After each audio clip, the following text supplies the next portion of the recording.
Hey everyone, welcome to today's podcast. We're going to be at Affinity Athletics in Stamford, Connecticut. Just took a look in the gym. It's really cool. You'll see when we go in. We're going to meet the owner. His name's Kevin. So follow along. And if you do like this content, please subscribe, comment, and like. We're trying to grow the channel. Thank you. Good morning.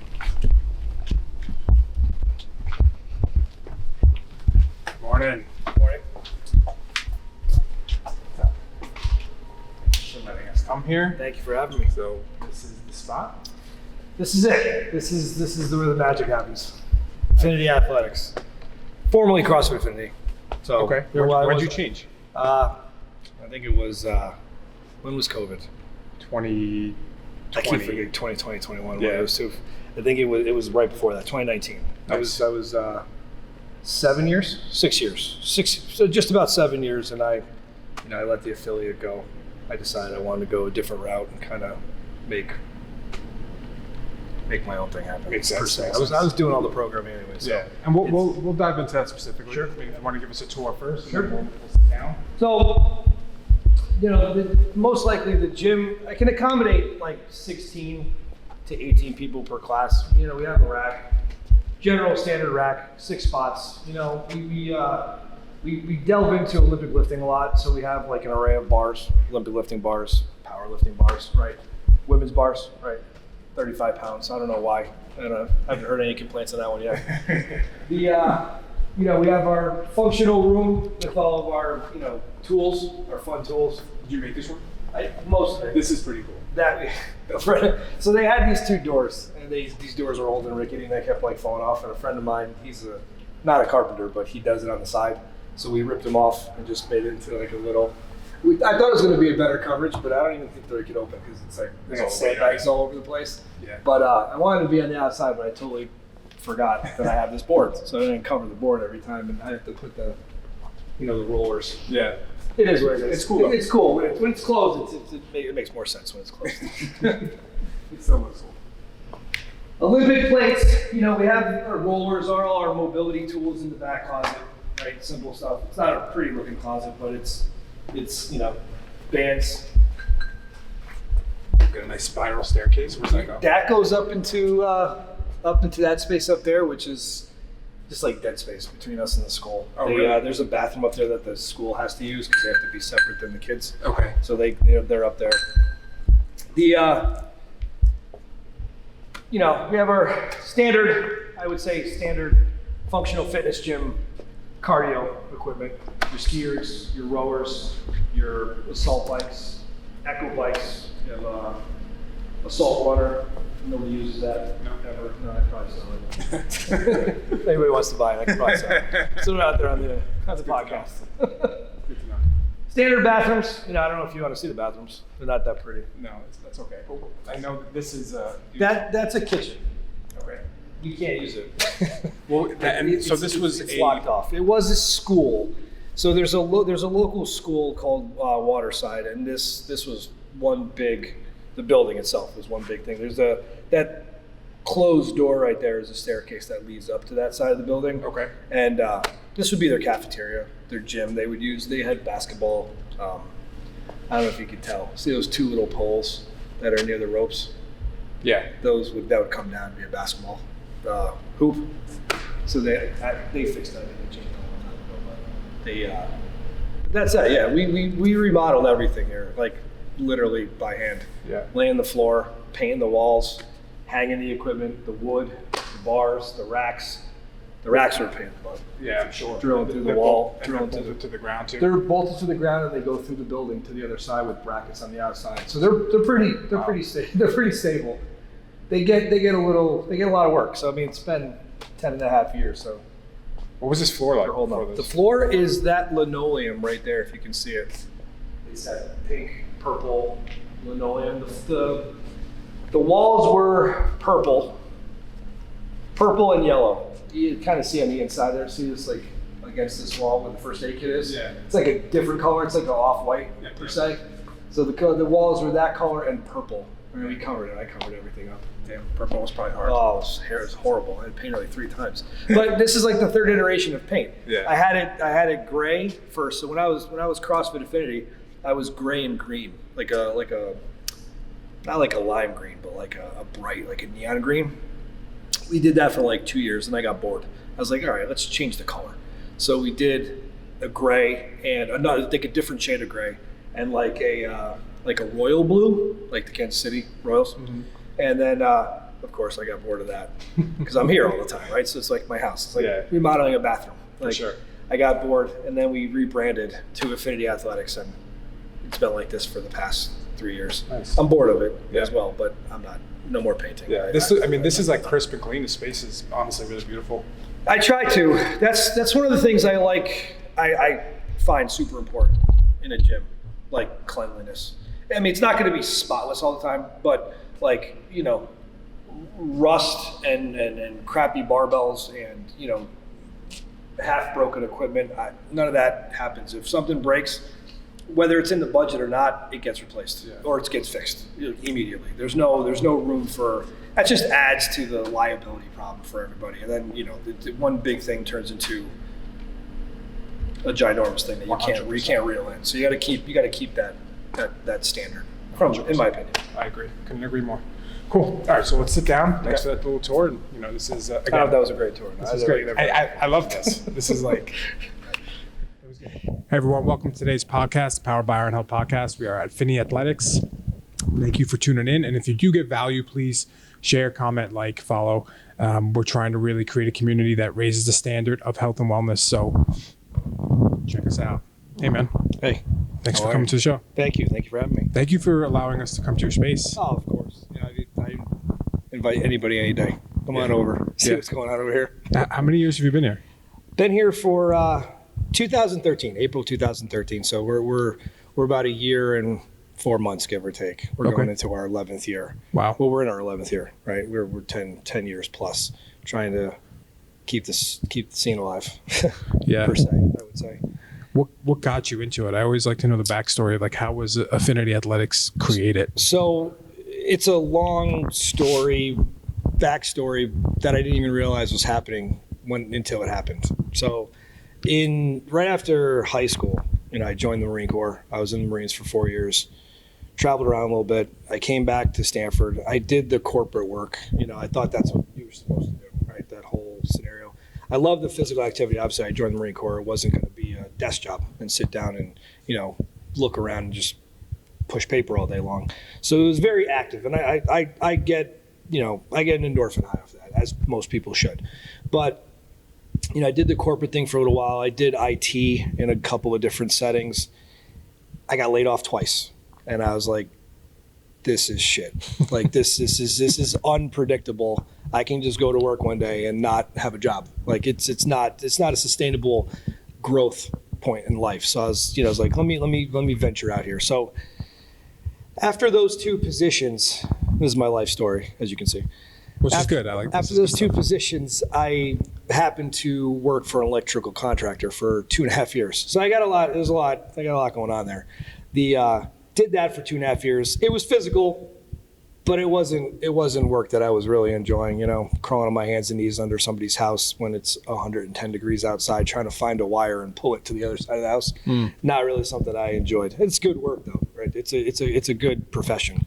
But, you know, I decided that let me see what else is out there. And taking it back to my physical days where I was more active, physically fit, right? I went a little off when I started having these corporate desk jobs, as do most people, right? In your field, you see the, you know, problems with the backs and the shoulders and all that nonsense from sitting too long and staring at a computer. But I was offered a position, a one-on-one starting position. It was a company starting out of Darien called Fitness Together. I don't know if they're still around. This particular location has been gone for a while, but it was a one-on-one studio, train people, not like this because CrossFit didn't exist yet. And it was just, you know, 45-minute sessions, one-on-one. You get the most out of whatever you can for the people. There's an array of people. Like most of my career, I've worked with, you know, a lot of ranges of athletes from like 10, 11, all the way up to currently, you know, in one of my classes every day. Her name is Lauren. She's on the internet all the time. She's 77, I want to say.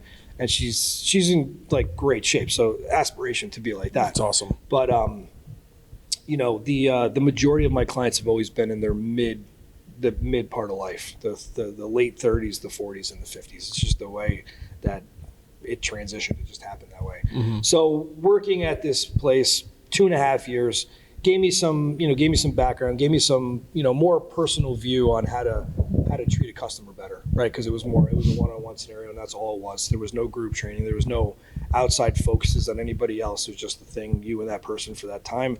And you try to get that person to their goals based on what they would listen to, what they would, how you would work together. And, troubles with this field in general is just getting people to trust you, right? Trust what you're saying to them.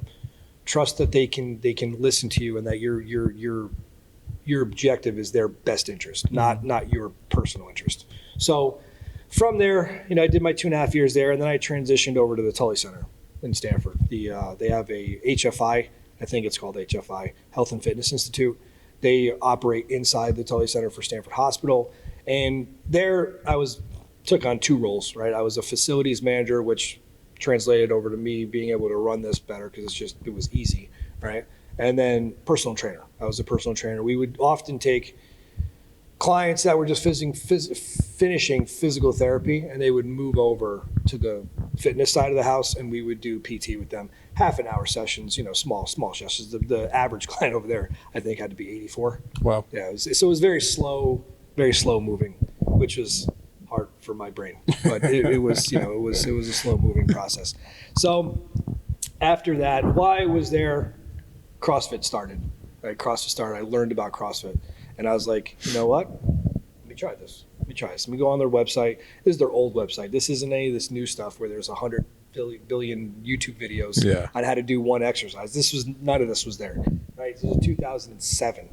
They started in 2005, I think, maybe 2004, somewhere in that ballpark. But 2007 is when I started, so almost towards the beginning of this. And once I started doing it, I was actually. Should I name drop? You can, yeah. Because I don't have any problem with them. It was at CrossFit Stanford, the previous owners. I was there. I started working out there with a bunch of people. They were the only CrossFit in the area.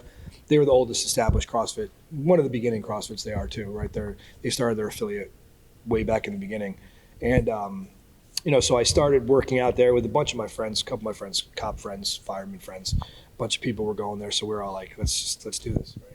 So one thing led to another. They knew I was a personal trainer at the time. I started doing a little bit of one-on-ones for them, teaching, some clients to do a kettlebell movement better, or, move their body better in a gymnastics movement, or so on and so forth. And one thing from there, it just kept spiraling out. And I started being, one of their head coaches. And then, we just got to a point where it was their business, and their business was going one direction, and my head was going the other direction. And obviously, I'm not going to interfere in somebody's flow. I need to, I want to make it work for me, and they're going to make it work for them. And amicably, we parted ways. And between that time frame, it took me about a 1.5 years to get the funding, find the space, get the approval. I had to go to, the city of Stanford. I had to go to the approval because, it's a business. Mm-hmm. You get approved for business. And once that happened, we moved in, painted, started classes. I had some clients that followed me, right? Because clients follow people sometimes where they go. And it's pretty close proximity, so it wasn't a traveling issue, a distance of traveling issue, which is usually makes it what clients will stick with somebody for. If you move to another city, they're probably like, I'll see you later. But, yeah. So, it was 1.5 years though. So it was a decent amount of time of separation where I wasn't trying to poach or interfere with their current running business. I tried to do that as respectfully as I could, right? So it took time, and I'm happy it took that time. And it helped me. I think it helped me to be more successful here rather than rushing something that wasn't needed. So once I got that, this started running. Minimal classes, started moving the classes, trying to pick up steam as we go along. The biggest issue here, I would say, is I'm off the beaten path. So generating new leads, new people, it's not quite a thing. It's more, this is 100% a word of mouth gym. Like it's not, there's no I don't do marketing blasts. I'm full disclosure, I'm a big hater of social media. I can't stand it. Not like Informative social media, good. People posting pictures of themselves all day and then talking about how awesome they are just because they're really not awesome. That's not, that's the shit. It bothers me because it's interfering with a lot of things, a lot of people's lives, and it gets delusional. And you start fact checking. Yeah. I could see that side of things for sure. It gets crazy. So, and then then you have your clients who can have access to all this crazy information, and then you're trying to teach them a variation of something or a process of something, and they're like, well, this person on this website said this. I'm like, what? Yeah. But they don't know you. They don't know why I'm telling you what I'm telling you, right? So, needless to say, 10 and a half years later, we're still doing pretty good, right? We have a good team of coaches, right? Good team of staff. Everybody's in this as like their home base, I believe, right? I haven't been told otherwise.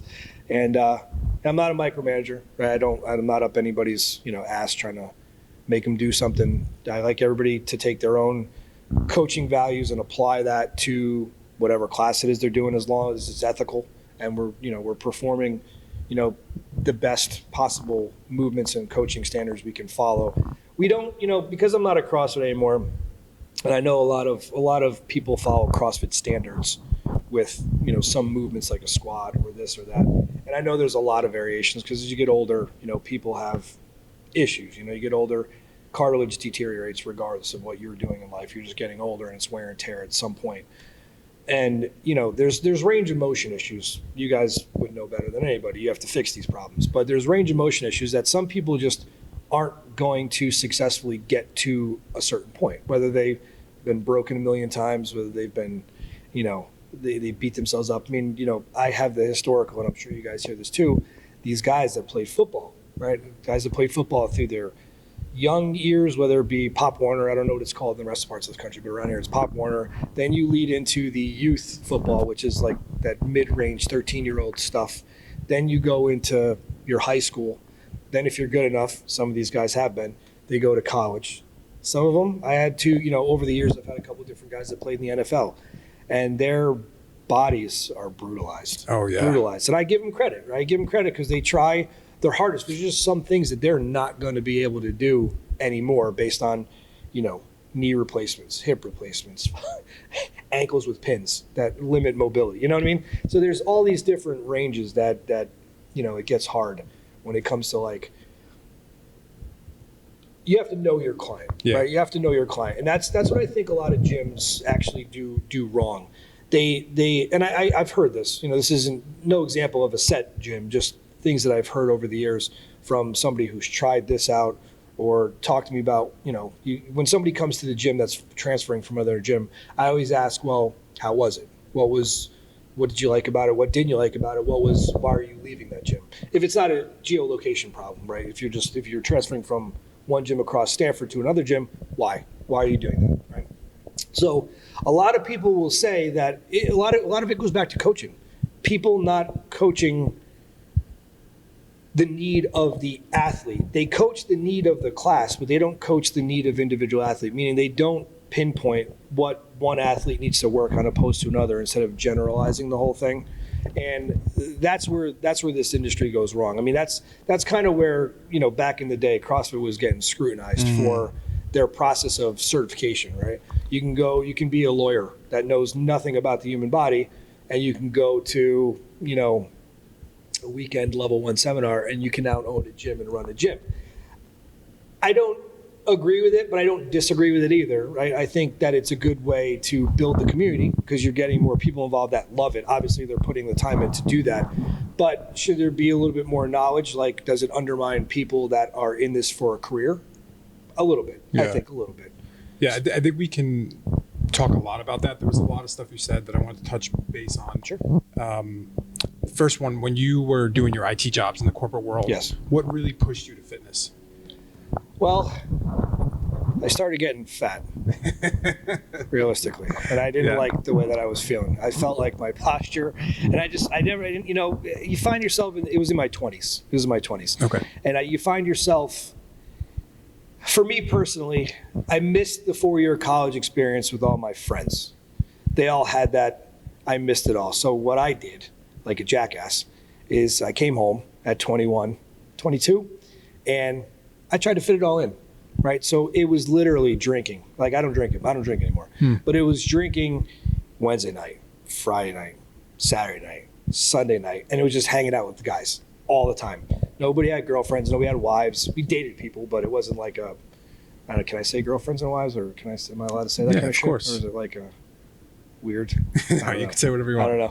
But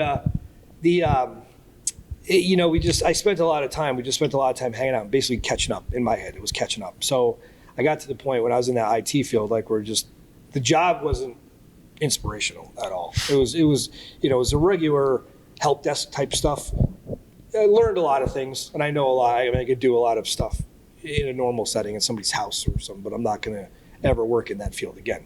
But it just, watching the people every day, I was like, this can't be it, right? This can't be the way life is meant to be. Us just sitting here staring at a screen, literally from 7, 8, 9 in the morning till 5, 6, 7 o'clock at night, every day, 5 days a week. Like there's no fun to this. So luckily I was laid off those 2 different times. I figured the universe was speaking to me. I was like, you know what? This is done. I'm going to be done with this. So let me try a more active field. And that's where that's where I led into I had a person who had a contact for the electrical contracting field. So that was a more active job. I kept, you're up at 6 o'clock in the morning. It's more regulated. 7 a.m. you're at work. You're out until 3:30 or 3 o'clock.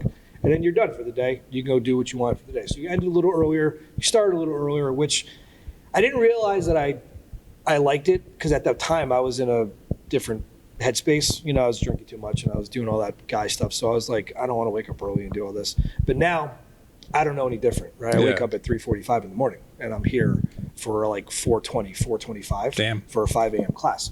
And it takes a little while, but my whole life going back to the military, you're up early. And that's just, I see all these guys like, Jocko and David Goggins, all that stuff. And I'm like, they're not speaking to me, because they're like, get up early and work out. I'm like, what do you mean go up at fucking 1 o'clock in the morning and work out before I have to go to work at 4? It's not gonna work. But the whole point to that is the organization of your life, right? Yeah. Get your life organized for the day and attack those things before you do the things that you want to do. So you have your agenda done and you move on and you're organized and your headspace is clear. And you can enjoy your life the rest of the half of the day. When did you make that switch? Because you said when you came back from the military, you were drinking and getting fat. And then like when you were like, you know what, I want to get back on a regiment. Yeah, it was. So it didn't start until, so I worked for the electrical contracting company. It was my late 20s. I was probably like 28 or so. And it was when I was working for the electrical company, I was still drinking with everybody, but it was, it was hard. It was getting harder to wake up earlier and go to work and actually work with electricity.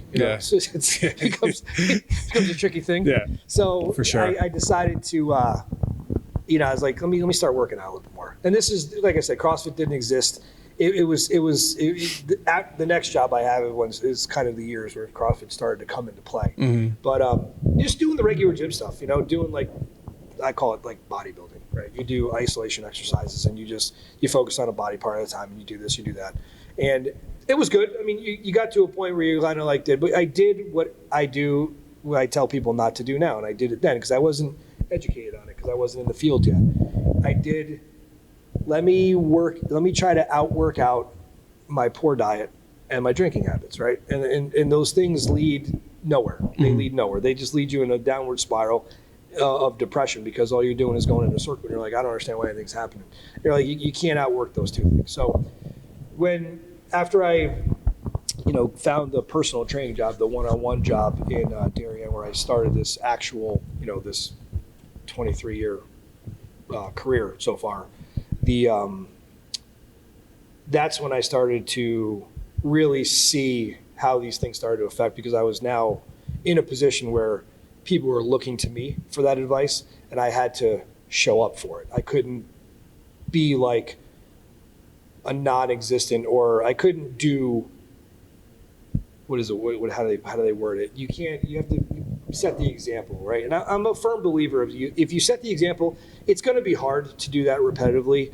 But a lot of people get lazy these days, and I'm sure everybody sees this. It's in every field. It's everybody. It doesn't matter. Nobody's impervious to it, right? You have a lackadaisical moment, right? Everybody has that. It's how quickly you get back on track is what we're talking about, right? So a lot of people, they like to talk a big game, but then when you watch them or something, they don't follow through on that big game, right? They don't do what they're telling other people to do. So in this field, that becomes a distrust issue, right? And when there's no trust in your instructor or your coach or your supervisor or whoever it is, it becomes a lack of respect. And as that develops, as that gets worse, it trickles down and it just gets worse and worse and worse. And you can't pull back from that because you don't even know that you're doing what it is you think you're supposed to do or not supposed to do. You're not aware of that really until somebody brings it up to you. And then you're like most likely going to get defensive and argue with them. So needless to say, in that one-on-one field is when I, started to change that game for myself personally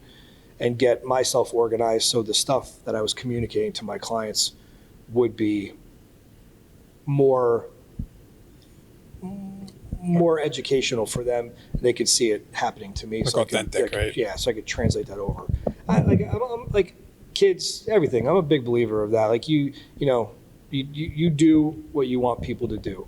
If you want to act like a slob, if I wanted to come in here and wear my pajamas and then somebody came in and wear their pajamas tomorrow, what am I going to say? I did it yesterday. I can't say anything. I can't be mad at you. You followed what I did. Yeah. So set the standard, I think, in any field, any industry, right? Whether you're a boss or whether you're an employee, it doesn't matter. But you set that standard and you try to keep that quality, whatever, all the time, no matter what happens. 100%. I 100% agree. The standards are everything, right? And we see it across the board now that there's no high standards anywhere, and it's everybody's voluntarily, because I can speak frankly here. Yeah. Okay. It becomes an issue it's a generational thing, right? It's clearly a generational thing, and I'm not saying it's bad or good. I don't know. We don't know yet. We don't know what the outcome is yet. Yeah. But the way I was taught was that you're accountable for what you do.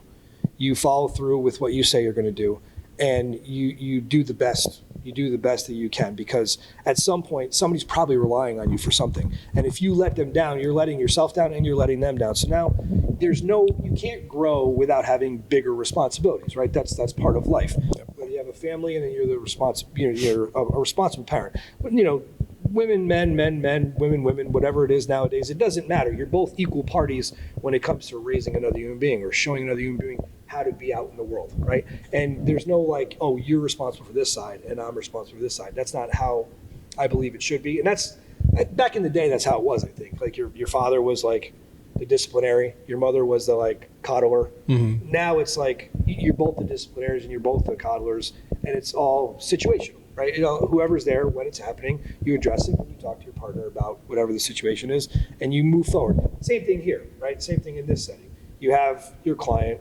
they're resistant to something with you. Maybe you talk to your team, you ask them for maybe another way, right? Another form of communication. So having different trainers, different coaches, different instructors, you get a different perspective on how to teach somebody something else. Because my thought process, and I often fight with this myself, like all the time. Like every day I try to invoke a different response from people that I may not have gotten from them the time before with the same movement, because they didn't quite understand what I was saying before. And I could see that visually. They would say, yeah, I don't know what I'm talking about, but I could see that they're not responding to what I'm saying.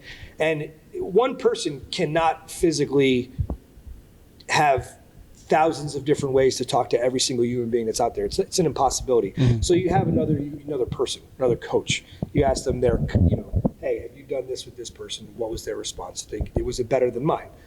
I'm going to use that, right? Or vice versa. You get people to, like, again, it goes back to that trust issue. You get them to trust you, that you're trying to get them to be better for themselves with their best interest at heart. For sure. How do you walk that line with accountability with your clients, especially if there is resistance? Oh, I get angry. That's how I do it. I get angry. You talk to the other coaches. I'm not going to say I lash out. I get to a point where,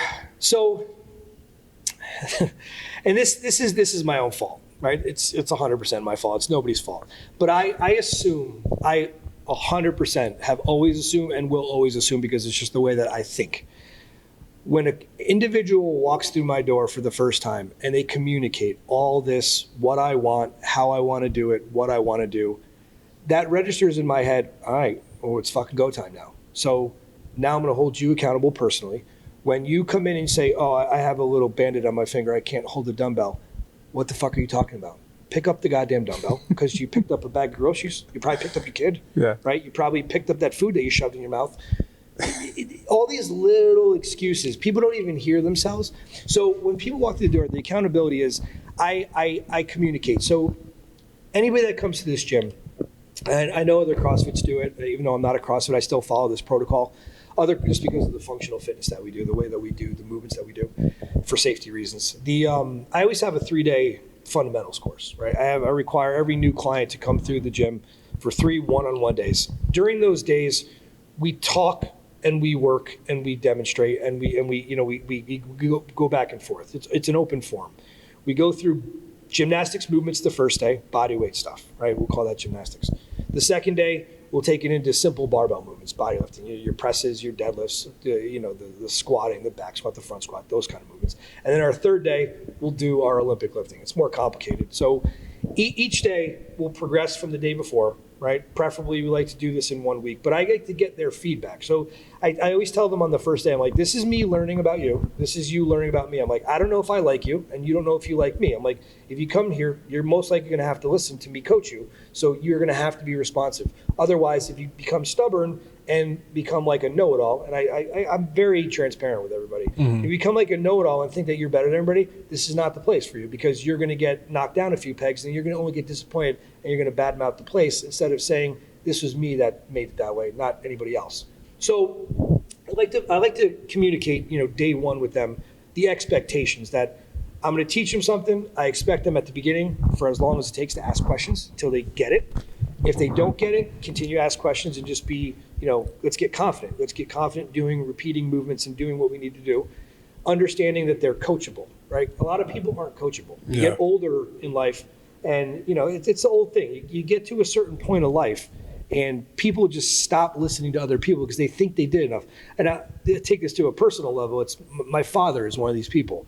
He's old school, born in the late 40s, born in the 40s, grew up through the 50s and 60s, made his own way, had his family, did all this, retired and is one of those guys that they didn't have a lot of habits back then, they didn't have a lot of hobbies back in the day. So they retire and then you ask them to do something and they're like, I don't need to do anything anymore. Like, what do you mean? You don't need to walk around anymore? I don't understand. What are you talking about? And they're stubborn. They're just stubborn people. So some of that is carrying over to people, not as dramatic as that generation, but some of the people in their 50s and 60s, they're stubborn on listening to changing something, right? You're like, no matter how animate you are, you physically put them in a position, you verbally communicate the position, you show them the position, and they're like, they do one or two things correctly, and then they look at you like, I'm good. And then all of a sudden you hit a clock and the workout goes and it went right back to garbage. Yeah. They're like, I don't know what just happened right there. And you have to have these, in order to run a gym like this where you get personal with people, because I'm not an absentee owner, right? I'm highly involved. I work Mondays, Wednesdays, and Fridays all day. And I'm every class all day. Saturdays we rotate. Tuesdays and Thursdays are more of my admin days. I take care of all that kind of crap. Yeah. But I see the majority of almost every member every Monday, Wednesday, and Friday. So there'll be Mondays I'll see 100 people. I'll have talked and communicated something to 100 people on a random Monday, when not during the summer, but when when the season's back in, when September's back on, kids are in school, the schedules are back, and it's hard to have these conversations sometimes. People, I think sometimes the coaching, and I'm guilty of it myself, you get to a point where you're like, again, I got to say this to this person. And you're like, you get stubborn. So sometimes you literally have to just man up and be like, hey, can I talk to you after class real quick? We really need these things to start happening because you're going to start generating more issues, right? And when those issues are going to occur, I don't know. They're unforeseen right now, but it could be tomorrow, it could be in 3 months from now, it could be in 6 years from now, but they're going to come out, right? And we want to make sure that everything we're trying to do here is to be better, move better, right? We're not worried about taking it to, the CrossFit Games or going to the next local competition and winning prize money. That's not the concern of my clients, because again, we're in the 40s and 50s, generally speaking. So the message I convey, trying to continuously convey, is that we are literally building a future for being able to, when retired, continue to work out to some degree, go on your vacations, travel the world, walk around freely without any assistance from a cane or a walker or a person, all right? And do the things that you want to do now, but be able to do them then as well, right? Not change that life. I don't want to all of a sudden say, hey, I'm 70, I have 2 bad knees, I gotta sit down and I gotta wheel myself into Walmart in a wheelchair. We're trying to avoid that scenario at all costs. So, proper loading, proper structure, all those things build into that. And there's a good percentage of people that get it. And this goes back to the accountability question, is where you're like, listen, I'm trying to help you see that future. So we want to make sure that you understand what you're doing and how you're supposed to do it.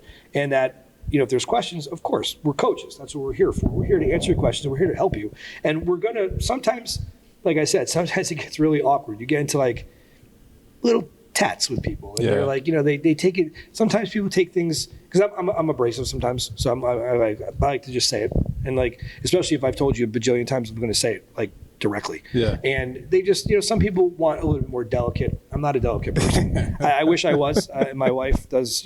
She knows.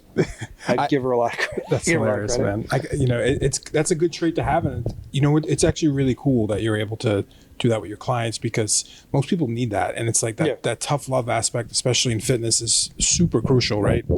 Do you run by any core values here at Affinity? Like, do you have like any solid values that you preach? Because it seems like you're very on point with this accountability and this flow and things like that. I don't deliberately. I mean, we have our rules that are over there. If you want to take a picture of that before you leave, the people, like the kids specifically. Yeah. I think it's number 12, 11, 10, 9. No, not 9. One of them says, "Don't be an ass." Number 3, the kids, and they come in, they're like, "Oh, look, ass." I'm like, "Yeah, okay, all right, you got it." That's good. So that's the gym rules. The gym rules. I mean, those are my old rules. They could probably they could be revamped probably, but I think, and this goes back to accountability on my own personal aspect. I think the way that I run things has translated over to my coaches seeing that and taking those qualities, applying it in their own way, but getting the same point across. Because, I have Claire, who you met earlier. She's a little bit more delicate than I am. She's super strong. Like, her complete physiology has changed since she's been here. She used to be like very, very tiny. She's a tiny person, but she used to be very tiny and she's just a runner. She was a cross-country runner, did ballet, I believe, or ice skating. I think all 3 of those things. But she was very tiny. Came here, and she works out hard every day. It took about, I think she's here like 4 or 5 years before we transitioned into, she's more of my personal training coach. She does a lot of the one-on-ones. She coaches a couple classes, but she does the one-on-one stuff. And she's a good example of, we still get the questions with women specifically. I don't want to get bulky lifting weights. Well, you're not, realistically. And the women I have here, like the women who really do lift heavy and give it that effort, they're a good example of exactly what happens when you lift weights. You lean out, and your muscle mass obviously less.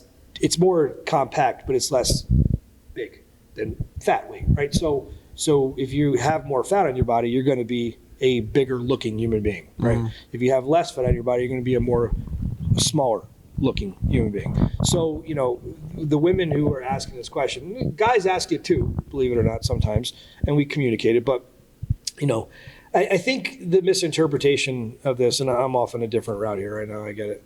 But the misinterpretation is that lifting weights will lean you out the way that we do it. We're not trying to look for, hypertrophy here. We're not bodybuilding. We're not doing sets continuous at certain repetitions and percent wise. We have, the program is it's progressive.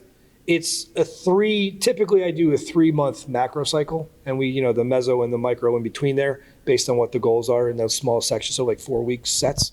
And we develop things because there's so many skills to develop in this format where if you don't work on, per se, getting upside down and doing a handstand hold or a handstand push-up, if you work on it in January, but you don't work on it again until August, you're probably going to forget the basics of it. So it's got to be, things like this have to be reiterated and built in there all the time with just little progressive. So, how I run like that kind of stuff, like the programming stuff, not from that side, but just from an older client perspective. No client here, for the most part, is going to make, and I don't know if this is across the board in other gyms. I know a lot of other gyms have the teens and the 20s, more 30s, the F45s and the Orange Theories are all younger clients. They're all like mostly younger clients. I know some other CrossFit gyms in the area have a younger demographic of clientele. But with my age group clients, we understand that, like we were talking before, this is the long game, right? If I'm going to ask you to get upside down and do a handstand push-up and you can't do that today, okay, I understand that, right? We understand that you're a little older and you're probably scared to get upside down. You never did it before. So for me to expect the progression of like a 22-year-old, athlete who just got out of college, ready to take on the friggin' world, it's a different aspect of coaching and training, right? Where we incrementally move forward. And I try for accountability. I try to demand as much as I can from the clients. Like we do pretty decent workouts, and for our age, I think we're in that top 2%, right, of Nice. Being able to handle what we handle. And we get heavy sometimes, right? We get heavy, and heavy's interpretation of each individual, right? Heavy could be 95 pounds to somebody, and for heavy to somebody else, it could be 295 pounds, right? That's the difference between two people. So, with the accountability stuff, when going back to when they come in the door, all this is explained to them. This is on you. We have to focus on you. Don't worry about other people. There's always going to be a clock because I have an hour of time, right? So there has to be some form of organization for that perspective. Sometimes the workouts are finishable. Sometimes they're not on purpose. I want to see how hard people want to work, right? I want to see the effort you're going to give. I don't know if you caught the lady walking out the door. Her face was full of sweat. Yeah. That's a rare instance. She doesn't let her hair get sweaty very often, but she looked like she did a good job today. But and she's in her 50s. She's in her 50s. So it's not like a boot camp.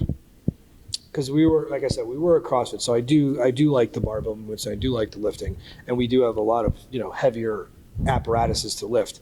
But the boot camps are just a lot more. Let me move around, more gymnasticsy, body weight movements, more lightweight, like the bar method kind of stuff. You do like 100 reps or something with a really lightweight, and you get that tone long, lean look.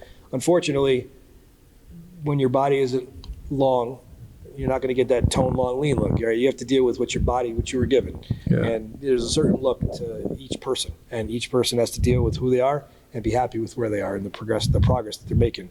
I feel like, going back to the social media stuff, a lot of people are inundated with what they think they should look like, rather than just being where they are. For sure, right? for sure. I like that, you're repetitively hitting the individualization of the program, which is super crucial, right? I think that's everything in my field too, right? Yeah. Every Yes. single shoulder's different, every single knee's different. So that's super important. That's cool that you offer that. For here, when you transitioned from CrossFit to Affinity Athletics, what was the reason for that? And then really, did you keep your coaches? Like, I know you have a bunch of coaches now, right? Like, so where are you in relation to the business itself, like coaches? So when we transitioned, I mean, I love CrossFit, don't get me wrong. I transitioned from them to my own thing for the simple fact of, and I don't know if it's different now because it's different. It's under different ownership now, so that all changed since I've been done. But I transitioned for the simple fact that I didn't feel the need to have to pay them a royalty, because in the clientele that I was getting, the word CrossFit wasn't the catchphrase, right? It mostly is, right? When you go to other, like you Google CrossFit and you come across the Stanford's going to be the one you get first, been around the longest. If you're looking to do CrossFit, there's going to be a catchphrase from them. Like I said earlier, from here, this is more of a word of mouth type of gym because of the way we run it. My coaches are a little on the older side because my clients are a little on the older side. It's not on purpose. It just kind of worked out that way, but it worked out to a beneficial factor that way. And, I didn't see CrossFit supporting each affiliate the way they should be, right? I didn't feel like, I feel like they could do a lot better. So like a couple of things, let me delve into this. Hopefully this doesn't, I don't know if you need to cut this or not, but being a military service, my wife is crazy about this. She gets mad at me all the time, but I do not go around asking everywhere I go if there's a discount for veterans. I don't do it. I don't need to do it. I don't think that I'm any better or any different or any worse, whatever, than any other person that is walking around going to a store, right? So you go to Home Depot, there's a veterans program. You can type in, you get a discount. I don't use it. I don't ask them what it is. I'm uninterested in that. But the CrossFit, because Dave Castro was a prior SEAL, I thought they might have, whether it be a discount, not a discount, but a percentage, right? Just especially for a recurring affiliate, somebody who's been with you for 7 years. I'm like, is there a some kind of assistance for a veteran-owned affiliate, or is a veteran-owned affiliate get any discount on their certification process? Because their level 1 process, once it expires, which is every 5 years, I don't know if it still is, but it was, you have to go do it again. So I would never do that again, right? The whole weekend to take off of work, pay money, stay in a hotel, travel somewhere because they weren't very local, to do what I already know all over again, take another test all over. I'm like, this doesn't make any sense. So a couple of things like that kind of turned me off to the scenario. And then, when I was affiliate, and I'm a big believer of like etiquette, and it's silly, it's trivial, it's stupid, but I would get a Christmas card from them because they would send everybody a Christmas card 2 to 3 weeks after Christmas. I'm like, come on, you can't even get this to me for Christmas. Like we're in January now. You get a Christmas card for an affiliate that I've paid you continuously every year upon having a bajillion, certifications through you. So it's like what's the deal? And then, and the last thing was, and I utilized it myself, so I'm selfish on this one, but the last thing was their demographic location in terms of opening another affiliate near another affiliate. There isn't any. If I wanted to open up, so where CrossFit Stanford is, this was down the road. I know it's relatively close. It was a decision I had to make. It was a hard one, but it was a decision I had to make. I didn't want to do it, and I was trying to look further away, but there was, if you drive around, you can tell that everything's being knocked down and they're making condos everywhere, like apartments or nonsense, right? There's no actual buildings like this anymore. And that was the case then. They started knocking everything down. So I personally fought with being this close because I didn't want to infringe. I really didn't. And, but their geolocation business model is, survival of the fittest. That's literally what it is. Yeah. So like if somebody wanted to, if they knocked the church down, or if somebody wanted to move a gym like this right there into that building when I was at CrossFit across the street, they could, and CrossFit wouldn't care. They're like, whoever gets the most clients, you produce what you produce. I get it, but it's not a successful way to keep your affiliates, right? Because you have, the turnover of affiliates starting and ending is very high. I know personally a lot of affiliates that have closed, right? There's in Stanford alone, there's been 3 already I know that are closed. There was one in Chelsea Piers, there was one down in Glenbrook area, and then there was another one which was hybrid. I believe you got a podcast, the guy J3. Yeah. He bought that from Rob Orlando, I think. Mm-hmm. And so hybrid was another affiliate. So those 3, and there was actually another one. There was one that a good friend of mine, Doug Cahill, had over on the other side of Stanford a little bit.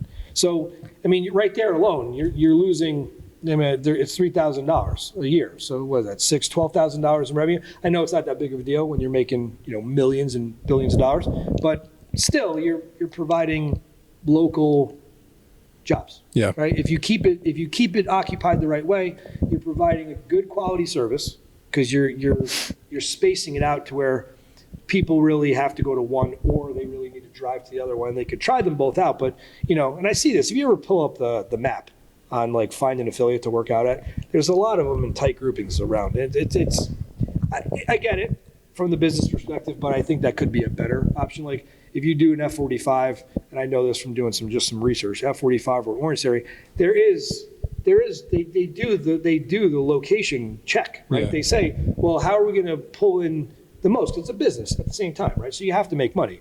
So they pull in the maps and they start geolocation graphing where the best opportunity for that is. That's not near the other ones, but still, depending on where you are, whoever owns it is reasonable. So like the Orange Theory in Stanford, somebody owns those two, right? Yeah. They pay the franchising fee, but they have one on one side of Stanford and one all the way on the other side. So you're in a good place. You have Greenwich and this half of Stanford over here. You have the upper half of Stanford, New Canaan, and could be like further up in Greenwich, but you have different clientele, so you have a better business opportunity for growth. Yeah, for growth. I think I was listening to something like that's the major difference between a licensee and like a franchise, where a franchise actually geo-targets. Yes. You can't do so that. Affiliates, as an affiliate, they do not. You get a license and you operate wherever you want. Exactly. They probably didn't want to go down the franchise route because it's just another headache and then it's more money. You have to have like yearly conferences, and you have to have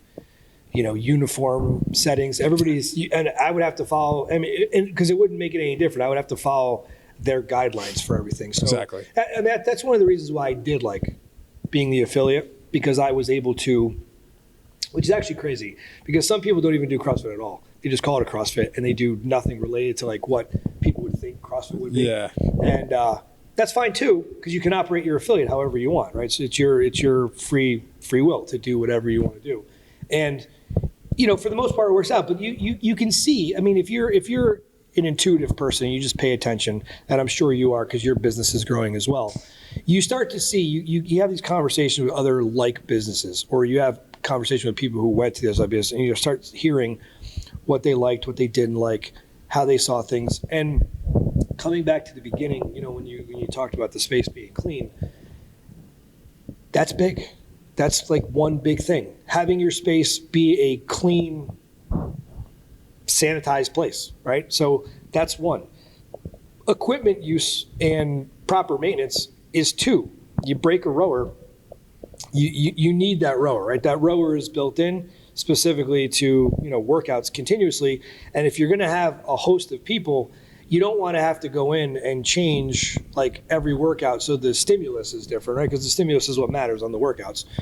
We only have 3 rowers today because 3 are broken. Mm-hmm. I can't just get to the, I haven't spent 3 months, so I haven't gotten to the parts. Like, people don't want to see that because they're paying you a fee, right? So they expect certain things. Like, do they expect towel service in the bathroom in a gym like this? No, that's Equinox, right? We're not going to have like incense, little bells walking through the door. It's none of that going on. It's not that kind of stuff. But they expect certain things: cleanliness, coaching, a workout that they can apply themselves to, and equipment that is safe and accessible. And, you keep that model. I think any business could be successful if you pay attention to it goes back to paying attention to your clients. Yeah. You pay attention to your clients and you make sure you're giving them the value that they deserve for the money that they're paying. And a lot of people get into this game where, you're not paying me enough, or you're not paying me. Well, they probably are. You just don't have enough clients, or your overhead's too much, or you're spending money or taking money somewhere where you don't need to. You get to that's a business failure a lot, right? Going back to my first one-on-one job, that was the failure of that business. It was a franchise, mm-hmm. So they had a model, we had a uniform, we had to follow that protocol. But we got paid very little.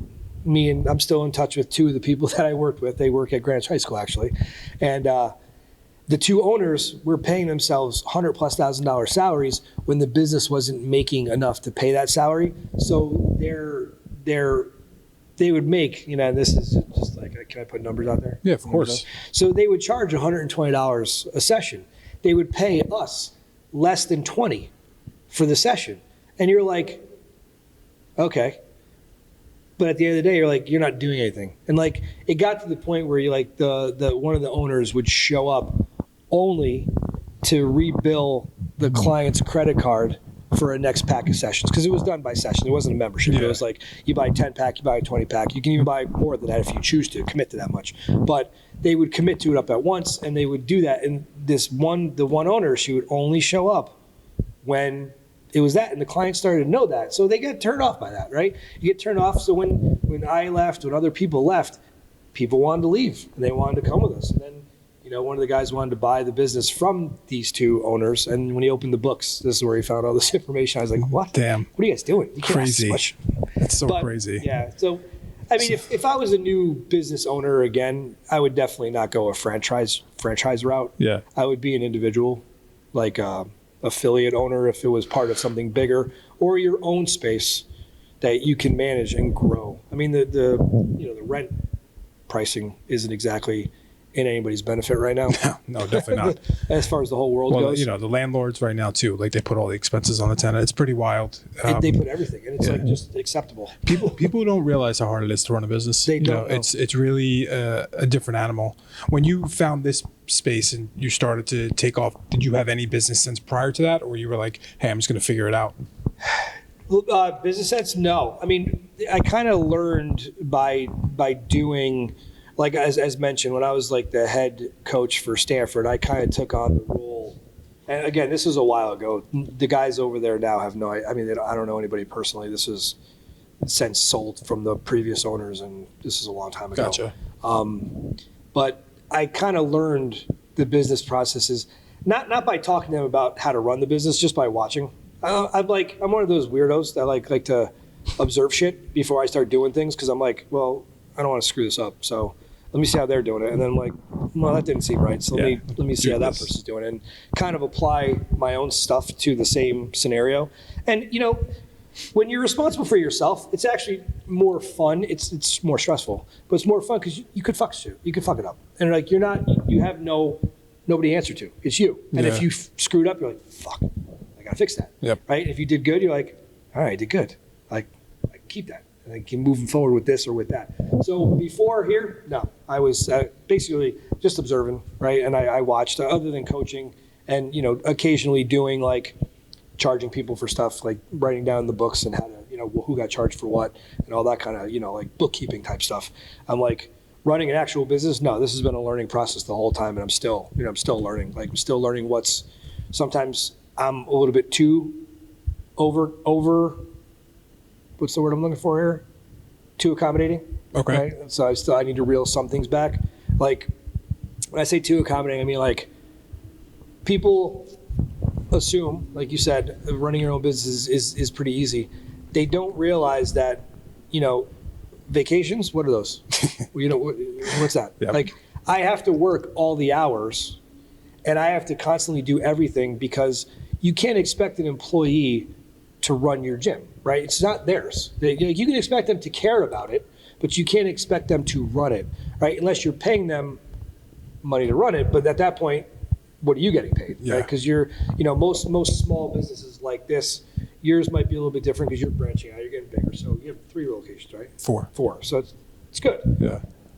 I don't intend to have any more than just this. The only intention I was to ever have, and I'm still thinking about it, it's still a process, and I can't do it here because the space is not visible, right? It would need to be in a more visible space. But I'm huge into Olympic lifting and coaching Olympic lifts, and I want to do a local Olympic lifting only gym, and the hours that I have occupied here in the space and the sports and everything that's going on here already, this is one of those places that I can't do that. So that would be like the next evolution of me opening up another space like you have. Very cool. Your 3 more that you open up from the original. But 401k. What's that? Well, who's matching that? I am. Here you go. Your health insurance. Where's it going? That's the overhead. Yep. This is all the overhead. And for the most part, I don't have full-time employees. I mean, it's not a full-time job, like per se, as far as 35 hours a week type of stuff. But so everybody's a contractor, so they get, they do get their own W-2s. And it's a write-off. You do that stuff. That's all standard stuff. But there's still the health insurance premiums, all this stuff it's a bigger money grab than everybody realizes when they work for a corporate, situation. They don't realize that the money comes directly out of my pocket, which affects your salary at the end of the year, because these are the things that you just need in life. And, taking vacation, you work for yourself, you have free time, come meet me. Dude, I can't just come meet you. Yeah. I have classes, I have clients, I have meetings. Yep. So right now, with that being said, I actually take out another job, right? So we are taking on the position of the National Kidney Registry is a local foundation in Greenwich that is it's kidney donor and kidney recipient. Okay. And they transport those where they need real-time transport. They're a privately owned company. And the past 2 years we've had it called the Donor Games. We've hosted it here. It's a championship. It's every year now. And it's basically a CrossFit-esque style workout. We have three tests, right? 3 workout tests. They change, but 3 workout tests where people who are kidney donors or kidney recipients are participants through an open that happens through the year. And, it's all to showcase that if you donate or receive a kidney, your life can still go on. You can still do this style of working out. Because I think a lot of people, in that field think that when you get that kind of a surgery or that kind of a procedure that you have to stick to cardiovascular exercise, like the lifting and the high intensity stuff. It can't happen anymore. Yeah. But every year we're showing that it can. That's awesome. Yeah. Man. So that's I love that. another job. Yeah. It's another job. I'm sure. So we'll kind of summarize this, but before we wrap it up, Sure. What are some 3 big tips to give someone who's looking to start a business or get into their own business that you would say that you wish you knew? Yeah, Let's I wish say I knew. Okay. So if you were to, for any individual ready to open up their own business, first things first, slow and steady, right? Don't try to offer whatever the competitors in your area are offering right off the bat because they're 15, 20 years in. You're 2 days in. You know what I mean? So stay focused on what your main goal is, and that's building your quality of clientele. Make sure your clientele is receiving the ethical and guided message for whatever it is that you're doing, whether you're doing this style of working out or you're doing, more one-on-one training or whatever it may be, or you're doing golf training or you're doing, sport-specific training with kids. It doesn't matter. Slow and steady as far as your growth goes. Don't worry about anybody else in the field, right? All you should worry about is the professionals that lead new seminars for CEUs, for your continuing education. Keep educating yourself every year with something. It doesn't matter what it is. I know we have to in our field for, just credential upkeep, but outside of that, there should be something being learned, because with sports, especially with kids in sports and, programming and stuff, that's evolution is changing. So stay focused on what your main goal is, which is your growth and your quality, right? And then third, your business is going to have a lot of ups and downs. You're going to go through this pattern. You have to stick with it. Do not let one bad patch, and I've done this myself, right? Every 2 years, I'm like, why the fuck do I do this? But Same. Stick with it, stick it out, because there's good times are there, bad times are there, but neither one of those lasts. So if you understand there's a rhythmic sequence to this, and it keeps going, and that's just the way life is, right? Life isn't always about the party, right? Life does have downtimes, and you just have to be more manageable mentally for those downtimes, which you got to be more, more grit. Yeah. Right. You got to just grin and bear it. Understand there's going to be downsides. I mean, listen, every year, for whoever it is, based on my clientele, it's not a bad month, but I get depressed in August. I get depressed every August. I'm like, this is going to I'm not going to be able to pay my bills. Meanwhile, everybody still comes. It's just sporadic because it's summer and everybody's off. Yep. So they take the kids on vacation right before school starts. Camps are all over. So I get I get into panic mode because it's like, what do I do? But it every year, same thing. And we hit September, there it goes. Yeah. Full on busy till July again. You know what I mean? So steady and slow is the biggest thing. Just keep your focus on what your goals are and move forward. Don't give up on anything, and don't pay attention to anybody else's bullshit. Don't let that into your life. Just focus on what you need to do.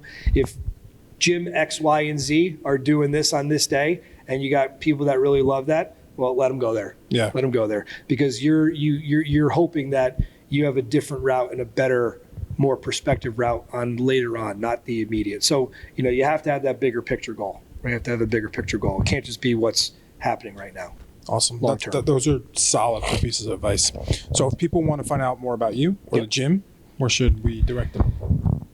www.affinityathletics with a C and a T.com. I had to put Connecticut in there because the other one was taken. Yeah. So they were in California. I don't know if they exist anymore, but there's a CT at the end of Affinity Athletics.